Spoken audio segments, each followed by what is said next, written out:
సర్వమంత్రస్వరూపాయ సర్వతంత్రనియంతాయ సోమసూర్యలోచాయ సకలలోకరక్షకాయ. సర్వమంత్రస్వరూపాయ సర్వతంత్రనియంతాయ సోమసూర్యలోచనాయ సకలలోకరక్షకాయ. పరమశాంతస్వరూపాయ పార్వతీ మనోహరాయ రుద్రభద్ర మహారౌద్ర పాతు మాం సదా.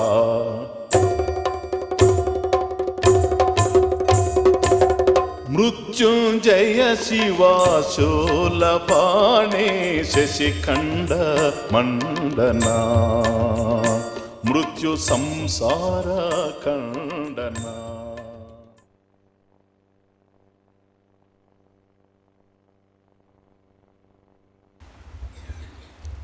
కృష్ణాయ వాసుదేవాయ దేవకీ నందనాయ చ నందగోపకుమారాయ గోవిందాయ నమో నమః.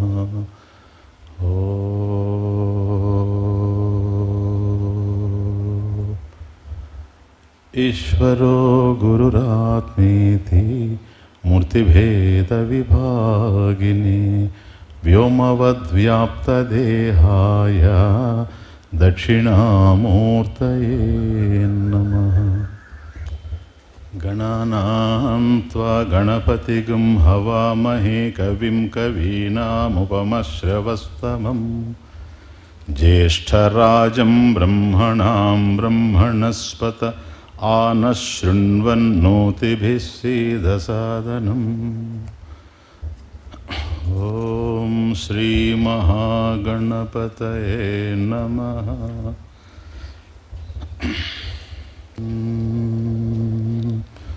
నమః సహమానాయ నిర్వ్యాధిన ఆవ్యాధినీనాం పతయే నమో నమః కుకుభాయ నిషంగిణే స్థేనానాం పతయే నమో నమ నిషంగిణ ఇషుధిమతే తస్కరాణాం పతయే నమో నమో వంచతే పరివంచతే స్థాయూనాం పతయే నమో నమో నిచేరవే పరిచరాయారణ్యానాం పతయే నమో నమః జిగాఘం సద్భ్యో ముష్ణతాం పతయే నమో నమో సిమద్భ్యో నక్తంచరద్భ్యః ప్రకృంతానాం పతయే నమో నమ ఉష్ణీషిణే గిరిచరాయ కులుంచానాం పతయే నమో నమ ఇషుమద్భ్యో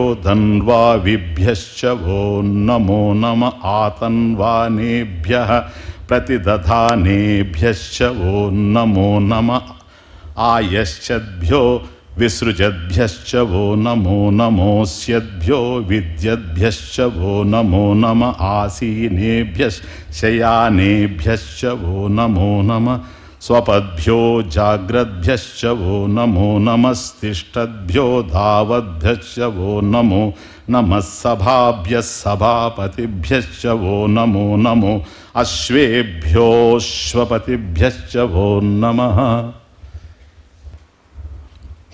బ్రతుకు అంటే ఏమిటో తెలిసి బ్రతికినప్పుడే బ్రతుకు అనే పదానికి ఒక అర్థం దొరుకుతుంది. అందరం బ్రతుకుతున్నాం, ఇది తెలుసు. అసలు బ్రతుకంటే ఏంటి అని కనుక మనం ఆలోచన చేస్తే నిత్య జీవితంలో ఒక సత్యం మనకు బయటపడుతూ ఉంటుంది. బాగలేనటువంటి వాటిని బాగు చేసుకోవడమే బ్రతుకేమోనని, ఇంతకన్నా ఏం కనిపించదు. ఏవేవైతే జీవితంలో బాగు లేకుండా ఉన్నాయో వాటిని బాగు చేసుకుంటూ ఉండడమే బ్రతుకు.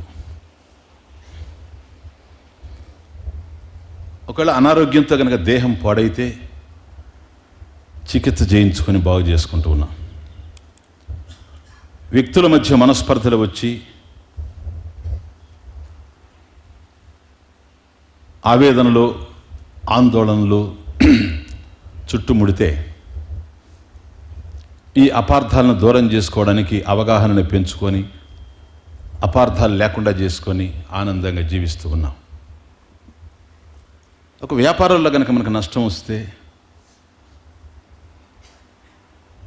మళ్ళీ మరొక వ్యాపారం చేసేటువంటి ప్రయత్నంలో లాభాన్ని పొంది ఈ నష్టాన్ని పూడ్చుకుంటూ ఉన్నాం.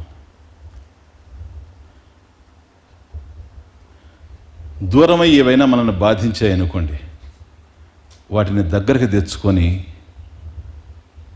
తృప్తి పడుతూ ఉన్నాం. అట్లాగే దగ్గరుండి ఏవైనా మనల్ని బాధించేటట్లయితే వాటిని దూరం చేసుకొని హాయిగా గాలి పీల్చుకుంటూ ఉన్నాం. ఏవైనా ఎవరి బ్రతుకులైనా ఇట్లాగే ఉన్నాయి ఈ ప్రపంచంలో. కానీ ఒక్కటి మాత్రం మనం ఇంతవరకు రుద్రాన్ని చూసిన తర్వాత, 2 అనువాకాలు పూర్తయిన తర్వాత అర్థం చేసుకోవాల్సింది ఒకటి ఉంది. జీవితంలో దేహ సంబంధమైనటువంటి కష్టం వచ్చినా, మానసికమైనటువంటి కష్టం వచ్చినా, ఏదొచ్చినప్పటికి కూడాను దానిక మనం చేసినటువంటి పాపం ఉంది అనేటువంటి సత్యాన్ని మరవడానికి వీల్లేదు. కారణం లేకుండా కార్యం వచ్చేందుకు అవకాశం లేదు కనుక అది చిన్న బాధ లేకపోతే పెద్ద బాధ, అది చిన్న కష్టమా లేకపోతే పెద్ద కష్టమా, అది భరించదగిందా లేక దుర్భరమైనటువంటిదా అనేది వేరే విషయం. కానీ ఎప్పుడైతే మనల్ని బాధ పెట్టేటువంటి ఏమన్నా ఉన్నవి అని అంటే మాత్రం వాటి వెనుక కారణాలు ఏవైతే ఉన్నాయో అవి మనం చేసుకున్నటువంటి పాపాలే కానీ మరొకటి కాదు. అవి ఈ జన్మలో చేసినవి కావచ్చు, లేదా పూర్వజన్మలో చేసినటువంటివి కావచ్చు. పాపం చేయడం అనేటువంటిది ఎప్పుడు చేసినా ఎక్కడ చేసినా పాపం చేయడం నేరం కాదు. అవగాహన లోపించినప్పుడు మనిషి తప్పు చేస్తాడు. చేయని వాళ్ళు ఎవరో ఈ ప్రపంచంలో అర్థమే కాదు. ఈ ప్రపంచంలో పుట్టాడు అంటే మాత్రం ఒక్క అవతారమూర్తి తప్ప, దశావతారాలు తప్ప మిగతా వాళ్ళందరూ ఏదో పాపమన్నా చేసిన వాడే. ఎందుకని ప్రారంధం వశాత్తు మనకు ఈ దేహాలన్నీ వచ్చాయి కనుక. ప్రారంధవశాత్తు దేహాలు ఎప్పుడైతే వచ్చాయో గతంలో మనం చేసినటువంటి పుణ్యపాప కర్మల యొక్క సముదాయం ఉండడం చేతనే వాటిని అనుభవించడానికి ఈ ప్రపంచానికి దేహాన్ని తొడుక్కొని వచ్చాం. కాబట్టి పాపాలు ఉండయని అర్థం. కాబట్టి పాపం చేయడం అనేటువంటిది నేరం కాదు. కానీ చేస్తున్న పాపాన్ని పోగొట్టుకునే ప్రయత్నం చేయకపోతే మాత్రం బ్రతుకు ఘోరం. పాపం చేసేటువంటి వ్యక్తిని, దోషం చేసేటువంటి వ్యక్తిని నిందించిన వాళ్ళు ఎవరు ఈ ప్రపంచంలో? ఎవడు తప్పు చేస్తున్నాడో వాడిని నిందిస్తారు.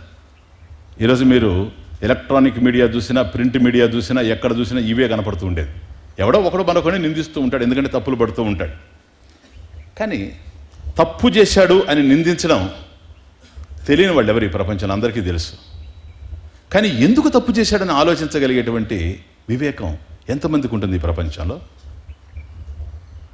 అది అలా ఉంచి ఆ తప్పు చేసినటువంటి వ్యక్తిని, అపరాధం చేసినటువంటి వ్యక్తిని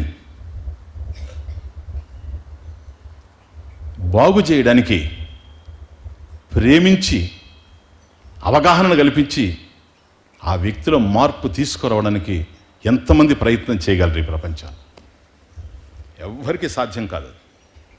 ఒక దోషాన్ని కనపడ్డప్పుడు ఇది దోషము అని చెప్పేటువంటి మూర్ఖత్వం మనిషి దగ్గర ఉంటుందేమో కానీ అంతకు మించి ఆ బురదను కడిగేయాలి అనేటువంటి ఒక విశాలమైనటువంటి హృదయం మనుషుల్లో మనం వెతికినా కనిపించదు. కనిపించినా అది ఒక క్షణం అలా కనిపించి కనుమరుగైపోతూ ఉంటుంది. ఎందుకని వాళ్ళ బలహీనతలు కూడా వాళ్ళకు ఉన్నాయి కనుక.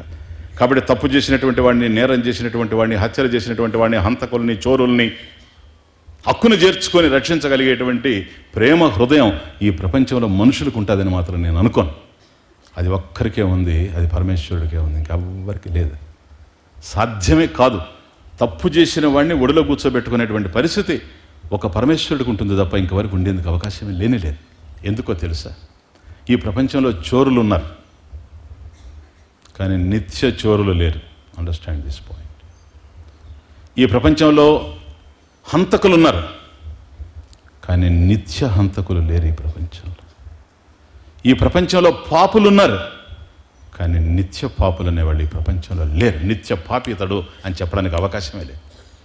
ఈ ఒక్క సత్యం కనుక అర్థమైంది అంటే ఆ తరువాత జీవితం ఒక అందమైన మలుపు తిరిగిపోద్ది. ఇది అర్థమైతే అందరి బ్రతుకులు బాగుపడతాయి. ఈ ఒక్క సత్యం గనక మన బుద్ధికి గనక పట్టిందంటే మూడుబారినటువంటి జీవితాలు మళ్ళీ నూతన పల్లవాలతో చిగురిస్తాయి. దోషులుండారు, నిత్య దోషులు లేరు. చోరులుండారు, నిత్య చోరులు లేరు. పాపులుండారు, నిత్య పాపులు లేరు. హంతకులు ఉన్నారు, నిత్య హంతకులు లేరు. ఒకడు హత్య చేశాడు, ఇట్స్ ఎ క్రైమ్. హత్య చేయడం అనేటువంటిది నేరం. అతను హత్య చేశాడండి అని అంటున్నావు, ఓకే, హత్య చేశాడు కనుక అతను హంతకుడు అంటే నీ ఉద్దేశం ఇంకా ఆ పని తప్ప ఇంకేం చేయడం లేదా? తను 24 గంటల హత్యలేనా? అతను చేసే చాలా పనుల్లో అదొక పని. అర్థమైందే? ఒక్కసారి ఏదో కారణం చేత హత్య చేశాడు అనుకోండి, అనూహ్యమైన కారణం చేత నువ్వు హంతకుడని అతను ముద్ర వేసేస్తే ఇంకా ఆ వ్యక్తి జీవితంలో ఏం బాగుపడాలని తెలిసి చేసి ఉండొచ్చు, తెలియక చేసి ఉండొచ్చు. ఒకడు దొంగతనం చేశాడు పొరపాటున, అతను దొంగని నువ్వు ఒక స్టాంప్ వేసేసి పక్కన పెట్టేస్తే ఈ ప్రపంచంలో ఎక్కడికి పోయిన ఇతను దొంగ దొంగ దొంగ దొంగ అంటూ ఉంటే ఏం బ్రతకాలనే చావాలనే ఇక. అంటే ఈ జీవితంలో ఇంకా అతను మళ్ళీ మార్పు చెందే అవకాశం లేదు, అంతేనా? అతను అంత పెద్ద తప్పు చేసి ఉండొచ్చు, తమరేం చేయలేదా? నేనేం చేయలేదా? మీరేం చేయలేదా? ఏం ఆ కోణంలో నుంచి ఆలోచించదేంటి? ఇక్కడ అన్ని ఎవరెవరైతే మనకు అనుకూలం అనుకుంటామో, ఎవరెవరు మంచివాళ్ళు అనుకుంటామో, ఈ వ్యక్తులు వీళ్ళందరి తలుపులు మూతపడేది ఇక్కడే. ఇక్కడ ఆశా జ్యోతి ఒక్కడే పరంజ్యోతి పరమేశ్వరుడు తప్ప ఇంకోటి కానీ కాదు. ఎందుకన్నా తెలుసా? అపి చేత్సు దురాచారో భజతే మామనన్యభాక్ సాధురేవ సమంతవ్యః సమ్యక్ వ్యవసితో హి సహా క్షిప్రం భవతి ధర్మాత్మా. వండర్ఫుల్ శ్లోకైటిస్. కొన్ని వందల సార్లు చెప్పుంటాను ఈ శ్లోకం, ఈ అధ్యాయం ఎన్నిసార్లు చెప్పుంటాను భగవద్గీతలో. కానీ ఎందుకు ఆ శ్లోకం దగ్గరకు వస్తే గుండె కరిగిపోద్ది. కారణం ఒక్కటే, శ్లోక భావానికి శ్లోకం అర్థానికి కాదు, పరమాత్మ హృదయానికి. అక్కడ పరమాత్మ హృదయం అక్కడ కనపడుతుంది. ఎంత వెన్నదిన్నాడో నాకు తెలియదు, కానీ ఆ నవనీత హృదయాన్ని ఇక్కడ చూస్తాం మనం. క్షిప్రం భవతి ధర్మాత్మా శశ్వచ్ఛాంతిం నిగచ్చతి కౌంతేయ ప్రతిజానీహి నమే భక్తః ప్రణశ్యతి. అద్భుతమైన 2 శ్లోకాలు జీవితాన్ని సరిపోతాయి అందరికీ. ఏ అర్జున, అపిచేత్ సుదురాచార. దురాచారుడు పాపి, పాపం చేసేటువంటి వాడు, దురాచారం ఉండేటువంటి వాడు పాపి, దురాచారి. కానీ వీడు ఎట్లాంటి దురాచారి తెలుసా? సుదురాచార. అపిచేత్ సుదురాచార, మహాపాపి. సుదురాచార మహాపాపి, అపి చేత్ అయినప్పటికీ కూడాను. అదే చూసారా, ఇంకా అయిపోయింది అక్కడికి. వాడు ఎంత పాపం చేశాడని ప్రశ్న పక్కన పెట్టాం. అపి చేత్ సుదురాచార, మహా గొప్ప పాపం చేసినటువంటి వాడు అయినప్పటికీ కూడాను భజతే మాం అనన్యభాక్.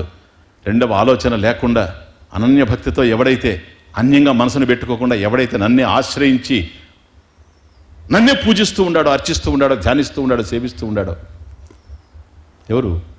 మహాపాపాలు చేసినటువంటి వాడు. సుదురాచార సాధురేవ సమంతవ్య. సహా సాధు ఏవ మంతవ్య. వాడిని సాధు అని నువ్వు భావించు. అయ్యా, ఎంత పాపం చేసినా సరే, హంతకుడైనా సరే వాడిని సాధు అని అనుకో నువ్వు. ఎందుకో తెలుసా? సమ్యక్ వ్యవసితో హి సహా. సమ్యక్ చక్కగా వాడి మనసు నా మీద ఇప్పుడు నిలబడి ఉంది కనుక, వాడి ఏం పాపం చేశాడనేది పక్కన పెట్టు.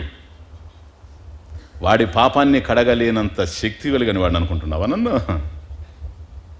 నేను సర్వజ్ఞత్వం కలిగిన వాడిని, సర్వశక్తిమత్వం కలిగినటువంటి వాడిని. వాడు ఎంత పాపమన్నా చేయని, ఆ పాపాన్ని కడగలేనటువంటి అశక్తుడిగా నీకు కనపడుతున్నాను నేను. కాబట్టి వాడి మనసు ఎప్పుడైతే నా మీద లగ్నమైందో, ఇంతకాలం వాడు ఎన్ని పాపాలు చేసినా వాడి మనసు పూర్ణంగా నా మీద లగ్నమయ్యి ఇప్పుడు నన్ను అర్చించడానికి, ధ్యానించడానికి, సేవించడానికి ప్రయత్నం చేస్తూ ఉన్నాడో, సాధు ఏవ సహా మంతవ్య. వాడిని సాధు అని మాత్రం నువ్వు తలుచుకో. ఎందుకో తెలుసా? క్షిప్రం భవతి ధర్మాత్మ. That's the point. క్షిప్రం, శీఘ్రం. నీకిట్లా పాపిగా కనపడుతున్నాడు అయ్యా బాబు, శీఘ్రంగా వాడు ధర్మాత్ముడు అయిపోతాడు, అంతే, ఇంకేం లేదు. ఎందుకని నాకు సన్నిహితంగా వస్తున్నాడు కనుక అయిపోయింది. పాపానికి సన్నిహితంగా పోయినప్పుడు వాడు పాపి, నాకు సన్నిహితంగా వచ్చినప్పుడు భగవంతుడికి వాడు భక్తుడు. భక్తుడంటే ధర్మస్వరూపుడు. క్షిప్రం భవతి ధర్మాత్మ, క్షిప్రం శీఘ్రం ధర్మాత్మ భవతి. వాడు ధర్మాత్మ అయిపోతూ ఉన్నాడు. శాశ్వత శాంతి నిగచ్చతి, వాడు పరిపూర్ణమైనటువంటి శాంతిని పొందుతాడు. నువ్వు పొందలేవేమో విమర్శించేటువంటి వాడివి, ఎందుకు? భగవంతుడి మీద నీకు భక్తి లేదు కనుక. కాబట్టి వాడు ఎంత దురాచారవంతుడైనప్పటికీ కూడా వాడి మనసు ఎప్పుడైతే పూర్ణంగా భగవంతుని మీద లగ్నమైందో వాడు శాశ్వతమైనటువంటి శాంతిని పొందుతాడు. కౌంతేయ అర్జున ప్రతి జనీహి నమే భక్త ప్రణశ్యతి. నీకు ఒక మాట చెప్తున్నా, ఈ సత్యాన్ని ప్రతి జనీహి ప్రతిజ్ఞ చేసి చెప్పుబోవాయి. ఎందుకో తెలుసా? ఇది నీకే సంబంధించిందే కాదు. నువ్వు అనుకుంటున్నావు దుర్యోధనుడు పాపి అని, ఆ భావం నాకే ఉంటే వాడి దగ్గర పోను రాయబారానికి. అర్థమవుతుంది? రాయబారం తర్వాత గీత నడుస్తుంది. వాడి దగ్గరకు నేను వెళ్ళాను, కంసుని కూడా మార్చాలని ప్రయత్నం చేశాను. ఎందుకో తెలుసా? మారాడా దుర్యోధనుడు నీకన్నా గొప్పడు అయిపోతాడు, జాగ్రత్త. వాడు మారకపోతే దుష్టుడు. కాబట్టి ఎంతోమంది దుష్టులు సన్మార్గానికి వచ్చి మా మార్గానికి వచ్చి ధరించినటువంటి వాళ్ళు ఎందరో ఉండరు. కాబట్టి ఇది నువ్వు ప్రతిజ్ఞ చేసి చెప్పు, ఏమని? నమే భక్త ప్రణశ్యతి, నా భక్తుడు ఎప్పుడు నశించడు. సంశయాత్మ వినశ్యతి, సందేహాలు ఉండేవాడు నశించిపోతాడేమో కానీ నా భక్తుడు నశించేటువంటి అవకాశం లేదని ప్రతిజ్ఞ చేసి చెప్పు అని. ముఖ్యంగా ఇప్పటి వరకు 5 రోజుల పాటుగా కేవలం 2 అనువాకాలని ఎంతో విశాలంగా అర్థం చేసుకుంటూ వచ్చాం. ఈ 3వ అనువాకం ఒక విచిత్రమైంది. ఇక్కడ భగవంతుడు ఆ పాపాలు కడిగేసేవాడుగా కనపడతాడు, అందరినీ పుణ్యాత్ములు చేసేవాడుగా కనపడతాడు. అందుకని దొంగల్ని నువ్వు దొంగనొచ్చు, పరమాత్మ దొంగని లేడు. వాళ్ళలో మార్పు తీసుకొని వస్తాడు, వాళ్ళని హక్కును చేర్చుకుంటాడు. అందువల్ల దొంగల్ని మార్చాలంటే నువ్వు ఎక్కడికి పోయి మారుస్తావు? దొంగల్లోకే పోవాలా. దొంగల్లోకే పోయి దొంగల్లో తిరుగుతూ ఉంటే ఆయన్ని దొర అంటారు ఎవరన్నా? అన్నా దొంగల్లో దొర అంటారు. కాబట్టి ఆ దొంగలు ఎవరైతే ఉండారో దొంగల్లో పరమాత్మ ఉంటాడు, పాపులు ఎవరైతే ఉన్నాడో పాపుల్లో పరమాత్మ ఉంటాడు. అర్థం కాని వాడు పరమాత్మను కూడా దొంగ అనుకోవచ్చు, పరమాత్మ కూడా పాపి అనుకోవచ్చు. అట్లా అనుకుంటే ఆయన దొంగే కనుక అయితే దొంగ కూడా నమస్కారం, అది వెరీ ఇంపార్టెంట్. కాబట్టి ఇక్కడ మన కృష్ణుడు దొంగ అనేటువంటి విషయం మనకు తెలుసు, కానీ శివుడు దొంగని మీరు వినుండరు ఇప్పటి వరకు. ఏముంది పాపం ఆయన దొంగతనం చేయడానికి, విషం మింగినవాడు. కానీ ఇక్కడ మనకు అట్లా కనపడతాడు. ఎందుకో తెలుసా? దురదృష్టవంతుల్ని బాగు చేసేటువంటి ప్రయత్నంలో పరమాత్మ ఇట్లా కనపడతాడు. ఇది ఒక అద్భుతమైనటువంటి అనువాకం. ఇది ప్లీజ్ లిసన్. ఓం నమః సహమానాయ నివ్యాధిన ఆవ్యాధినీనాం పతయే నమః. ఈ సహమానాయ అనేది చాలా ఇంపార్టెంట్. ఈ యొక్క అనువాకానికి గుండె లాంటిది పదం. అంటే మనల్ని కాపాడేటువంటి వాడు సహమానాయ, మనలో ఉంటూ మనల్ని కాపాడేటువంటి వాడు. అందువల్ల పరమాత్మని సహమానాయ నమః అంటే మనం ఎట్లాంటి వాళ్ళం? తప్పులు చేసినటువంటి వాళ్ళం. మనం ఎన్ని తప్పులు చేసినా, పాపాలు చేసినా ఆయన వైపు తిరిగితే మన పాపాలను కడిగేయడానికి, ప్రక్షాళనం చేయడానికి, మనల్ని రక్షించడానికి సంసిద్ధంగా ఉండేటువంటి వాడు పరమాత్మ గనక సహమానాయ నమః. ఈ అనువాకంలో మొదట సహమానాయ, అయ్యా మేము చేసినటువంటి తప్పుల్ని రక్షించేటువంటి, మమ్మల్ని క్షమించేటువంటి వాడివి, బాగు చేసేటువంటి వాడివి గనక. కాబట్టి ఎవరైతే పాపం చేస్తారో వాళ్ళు పాపులు, ఎవరైతే అపరాధాలు చేస్తాడో వాడు అపరాధి, అపరాధాలు చేసేటువంటి వాడు అపరాధి. కనుక వాడిని రక్షించడం అనేటువంటి చాలా గొప్ప విషయం. అంటే ఎవడైతే ఇంతవరకు అపరాధాలు చేస్తూ ఉండాడో ఆ అపరాధాలు చేయడంలో ఉండేటువంటి దోషాన్ని కనిపెట్టి అపరాధాలకు దూరమై బ్రతుకున్న ఆరాధనతో గనక నింపుకున్నట్టయితే వాణ్ణి శిక్షించవలసిన పరమాత్మే వాడిని రక్షించడానికి ముందుంటాడు. సహమానాయ, అది ఇంపార్టెంట్. ఎందుకని? స్వామీజీ వాడు పాపాలు చేశాడు కదా, అవేమవుతాయి? ఇప్పుడే మీరే చెప్పాలి. అసలు నాకు పాపాలు చేసింది వాస్తవమే. ఇప్పుడు ఏం చేస్తున్నాడు వాడు? ప్రార్థన చేస్తున్నాడు, స్తుతి నమస్కారాలు జరుగుతున్నాయి. వీటి ఫలితం ఏంటి? సూక్ష్మ ఫలితం రిలీజ్ అయిపోతూ ఉంది కదా, అదృష్ట ఫలం. స్తుతి నమస్కారాలు స్థూలంగా జరుగుతున్నాయి. వాడు నిన్నటి వరకు హంతకుడు, అది వేరే విషయం. ఈరోజు భగవంతుని మీద మనసు పూర్ణంగా మారింది. అలౌకిక కర్మ, స్తుతి నమస్కారాలు జరుగుతున్నాయి, భగవంతుని ఆరాధిస్తూ ఉన్నాడు. ఎప్పుడైతే ఇది జరుగుతూ ఉందో హృదయంలో అర్చనే జరుగుతుంది, 24 గంటలు భగవత్ సేవే జరుగుతూ ఉంది. ఇది సూక్ష్మ కర్మ. కాబట్టి దీని యొక్క ఫలితం దయ రిలీజ్ అవుతా ఉంది, పాపం ప్రక్షాళనం అవుతా ఉంది. మొదట అనువాకంలో, ముఖ్యంగా ప్రథమ అనువాకంలో మన పాపాలన్నిటి అట్లాగే ప్రక్షాళనం చేసుకున్నాం. భగవంతుని స్తుతించి, భగవంతుని నమస్కరించి, నమః నమః నమః అంటూ తద్వారా మనం దయని పొంది, ఆయన యొక్క కృపను పొంది, తద్వారా మన పాపాలని ప్రక్షాళనం చేసుకున్నావు. అయితే నువ్వు ప్రార్థన చేసినప్పుడు నీకు ఆయన దయ ఫలితంగా భగవంతుడు ఇస్తే అదృష్ట ఫలాన్ని, మరి ఇంకొకటి చేస్తే ఎట్లా ఇవ్వకుండా ఉంటాడు? ఇస్తేనే కదా ఆయన సముడు. అగ్ని ఒక పాపి పోయి పట్టుకున్నాడు అనుకోండి, కాలుతుంది. పుణ్యాత్ముడు పట్టుకుంటే కాలదా? అంతే. అది అగ్ని ధర్మం. కనుక కర్మ ఫలితాల విషయంలో చేసిన కర్మకు ఫలితం ఇవ్వాలి. వాడు చోరుడు కనుక నేను ఇవ్వనంటే, చోరుడయ్యుంటే పాప ఫలితం వాడు అనుభవిస్తాడు, నీకు అనవసరం. వాడు చేసినటువంటి స్తుతి నమస్కారాలు ఏవైతే ఉన్నాయో, ప్రార్థన ఏదైతే ఉందో, అనన్యభాక్, రెండవ ఆలోచన లేకుండా నిన్ను ఆశ్రయించుకొని చేశాడు కనుక అటువంటి వాడికి ఫలితం ఇవ్వాల్సినటువంటి అవసరం ఉంది పరమాత్మకి. అది ధర్మం. ధర్మరూపంలో ఉండేటువంటి వాడు పరమాత్మ. ధర్మం ఎప్పుడు దాటేటువంటి వాడు పరమాత్మ కాలేడు. దైవం ధర్మరూపంలోనే ఉండేది. కాబట్టి ఒక్కసారి ఆ దయను కుమ్మరిస్తూ ఉంటే వాడి పాపాలన్నీ కూడా ప్రక్షాళనం అవుతున్నాయి. ఈ విధంగా పాపి పుణ్యాత్ముడు అవుతూ ఉన్నాడు. ఇట్లా మలిచేటువంటి శక్తి, మనుగడనే ఒక మలుపు తిప్పేటువంటి శక్తి, బ్రతుకుల్లో ఒక దివ్యమైనటువంటి దీపాన్ని వెలిగించేటువంటి శక్తి, ఇది భగవంతుడి దగ్గర ఉందే కానీ ఇంకొకరి దగ్గర ఉండేందుకు అవకాశం లేదు. ఏం పాపాలు చేస్తాం మనం? ఏంటి మనం చేసే పాపాలు? రత్నాకరుడు కన్నా నువ్వు పాపాలు చేస్తావా? చెప్పు. దారి దోపిడి దొంగ, ఒక్క క్షణంలో వచ్చింది మార్పు. రాని వాడికి ఎంత కాలమైనా రాదు. నిద్రపోతే మనిషిని లేపగలం కానీ నిద్రపోయినట్టుండేవాడిని లేపలేం. ట్రాన్స్ఫర్మేషన్ అనేది వచ్చేది. అందుకనే యాంత్రికం కాకూడదు. ఇప్పుడు బోధలు కూడా వినడం యాంత్రికమైతే అది చౌదెబ్బ కొట్టేస్తుంది ఒకరోజు. నేను నిన్న మీకు ఉపన్యాసం ప్రారంభంలోనే చెప్పాను, ఇది మన జీవితంలో దర్శించడం కోసమే కానీ ఇదేం తమాషగా ఆటలు కాదు, పాటలు కాదు, ఇవన్నీ సినిమా కాదు, ఇది టీవీ చూడడం కాదు ఇది. కాబట్టి ఇంకో సబ్జెక్ట్ వినడం వేరు, ఇది వినడం వేరు. ఇది మన జీవితంలో ఏ క్షణాన ఏం జరుగుతుందో అర్థం కానిటువంటి ప్రమాదభరితమైనటువంటి పరిస్థితుల్లో జీవితాన్ని కొనసాగిస్తూ ఉన్నాం గనక ఒక శ్రద్ధతో, భక్తితో, వైరాగ్యంతో, ముఖ్యంగా వినిందాన్ని బ్రతుకులో ఆచరించడం కోసంగా చేయవలసిన ప్రయత్నం అప్పుడే జరుగుతుంది. లేకపోతే శ్రమే మిగిలిపోద్ది. ఎంతో దారిదోపిడి చేశాడు, కానీ పుణ్యాలు ఎట్లుంటాయంటే, ఎంత తప్పు చేసేవాడు కూడా ఒక మంచి పని చేస్తాడు. ఎందుకని? అంతా మంచి చేసేవాడు ఒక తప్పు ఎట్లా చేస్తాడో, ఈ జీవితంలో ఇవన్నీ తప్పనిసరి. ఎందుకని? మనకు తెలిసిన కారణాలు కొన్ని ఉంటాయి, మనకు తెలియని కారణాలు ఎన్నో ఉంటాయి. అందువల్ల తప్పు చేస్తారు. అట్లాగా మంచి చేసినప్పుడు ఆ మంచి ఫలితం కూడా వస్తుంది.